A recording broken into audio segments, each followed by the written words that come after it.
Bonjour, je m'appelle Francis et j'aimerais vous montrer comment récupérer des erreurs sur une ou plusieurs mailles dans un rang passé. J'ai préparé un échantillon et j'ai fait des erreurs il y a environ 8 rangs. Donc ici, j'ai un jeté, j'ai une maille échappée dans un jersey, j'ai dans un point de riz continué à l'envers, donc j'ai deux fois des mailles en droit de suite, deux fois des mailles en vert, c'est plus difficile à voir un peu. Et puis ici, j'ai continué tout droit dans mes côtes, ce qui fait que il me manque mes mailles en vert ici. Et dans ma torsade, j'ai pris mes 3 mailles de droite et je les ai passées sous mes 3 mailles de gauche, quand j'aurais dû faire le contraire pour suivre le motif. Donc, il faut réparer ça. On s'imagine que cette pièce-là mesure plusieurs centaines de mailles de largeur. On veut pas tout défaire 8 rangs de 500 mailles pour aller récupérer une maille perdue ou une torsade dans le mauvais sens. Mais c'est possible d'aller récupérer ces erreurs-là sans tout défaire. Ce que je vous propose, c'est de vous expliquer en général comment on fait et de passer au travers de chacune des erreurs pour les réparer. D'abord, j'aimerais qu'on regarde comment se comporte une maille qu'on échappe. Je vais laisser tomber cette maille, mais d'abord, je dois tricoter jusque-là.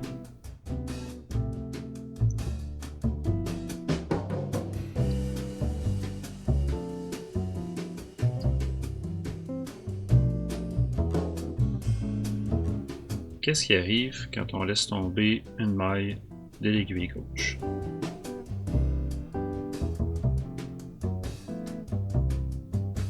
Tant qu'on ne tire pas sur le tricot, la maille reste en place. Si je tire sur le fil, la maille se défait, laisse un fil droit et la maille du rang précédent. On vient de descendre un rang. On peut en descendre un autre. Remarquez que le fil des mailles défaites reste en place et que les mailles de chaque côté ne se défont pas car elles sont retenues par les mailles qui sont sur les aiguilles. La maille défaite peut être reconstruite en la tricotant comme si le fil droit était le fil de travail. Dans ce cas, pour une maille en vert, on fait passer le fil de travail d'avant en arrière dans la maille du rang précédent. D'avant en arrière. Pour une maille en droit, si on va sur l'endroit du travail, on fait passer le fil de l'arrière à l'avant dans la maille. De l'arrière à l'avant. Une fois reconstruite, la maille peut retourner sur l'aiguille.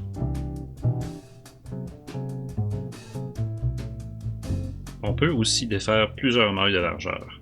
Si je laisse tomber 2 mailles, je peux descendre de la même manière, de façon contrôlée, sans que les mailles adjacentes se défassent. Ici.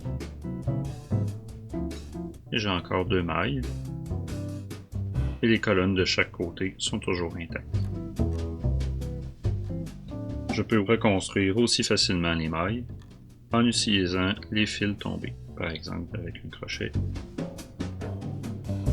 en faisant passer le fil de l'arrière vers l'avant, de l'arrière vers l'avant. Je vais remonter un rang, je peux faire l'autre rang, l'arrière vers l'avant, de l'arrière. Puis on peut remettre les mailles sur les aiguilles. Si on laisse tomber plusieurs mailles de largeur, les aiguilles peuvent devenir plus pratiques que le crochet. Par exemple, si je laisse tomber 3 mailles,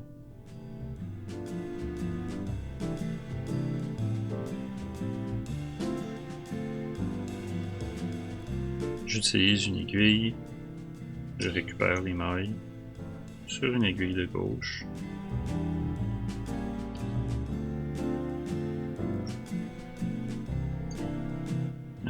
notre aiguille.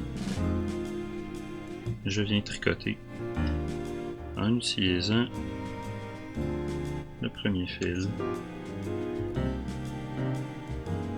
et je tricote une maille en droite, une autre maille en droite et une dernière maille, et avec des doubles pointes on peut juste continuer comme ça avec le rang suivant.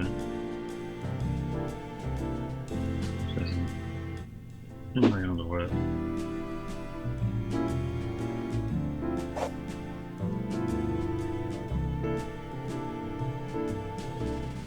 une autre maille en droite et une dernière maille en droite.